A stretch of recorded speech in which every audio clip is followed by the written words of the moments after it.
मित्रों, अध्यात्म संतुलन का नाम है। महाकुंभ की इस बेला में जीवन को संतुलित कैसे रखा जाए, हम अपनी सामाजिक दायित्वों को और आध्यात्मिक दायित्वों को या वैज्ञानिक दायित्वों को कैसे निभा सकते हैं। पाश्चात्य में हम देखते हैं कि वैज्ञानिक अपने सामाजिक दायित्वों को नहीं निभा पाते हैं।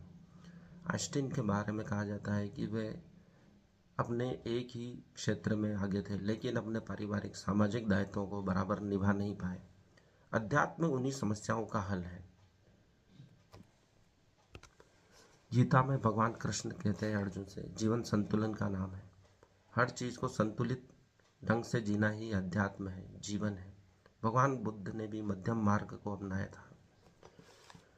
महाकुंभ के बारे में कहा जाता है कि हर 12 वर्ष में एक कुंभ होता है और 12 बार का जब कुंभ का चक्र पूरा हो जाता है तो महाकुंभ आता है।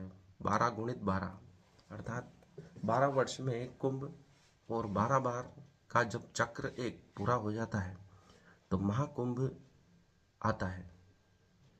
कहा जाता है कि महाकुंभ और कुंभ नदियों का बड़ा महत्व है। वैदिक इतिहास के प्रतिष्ठित ग्रंथ शतपथ ब्राह्मण में जल को प्राण कहा गया है। जल को प्राण कहा गया। सृष्टि का उद्भव जल से हुआ, यह बात ऋग्वेद में है। 600 ईसा पूर्व यूनानी दार्शनिक थेल्स ने भी यही कहा था। वे भी यही मानते थे कि जल प्राण है, जल से ही जीवन का निर्माण हुआ है। विकासवादी सिद्धांत के जनक चार्ल्स डार्विन का विचार भी यही था।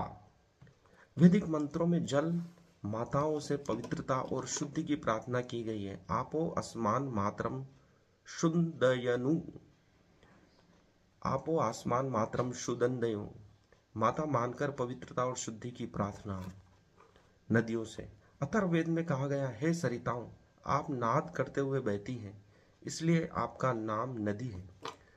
नाद करते हुए बहने के कारण ही सरिताओं का नाम नदी पड़ा है, क्योंकि उनके बहने में कलकल की आवाज है, नाद है, ध्वनि है, इसी कारण उसे नदी नाम दिया गया है। ऋग्वेद में व्रत एक दानव है। मैकडनल ने उसे डेमन ऑफ ड्राट, सूखे का निमित्त दानव कहा गया है। देवराज इंद्र ने उसे वज्र से मारा। इंद्रदेव, ऋग्वेद में इंद्र की स्तुति है कि उन्होंने नदियों का सदा प्रभावित मार्ग खोला है। वज्र से व्रत को मारा है। व्रतासुर नामक राक्षस का वर्णन है। यह देवताओं और राक्षसों के बीच का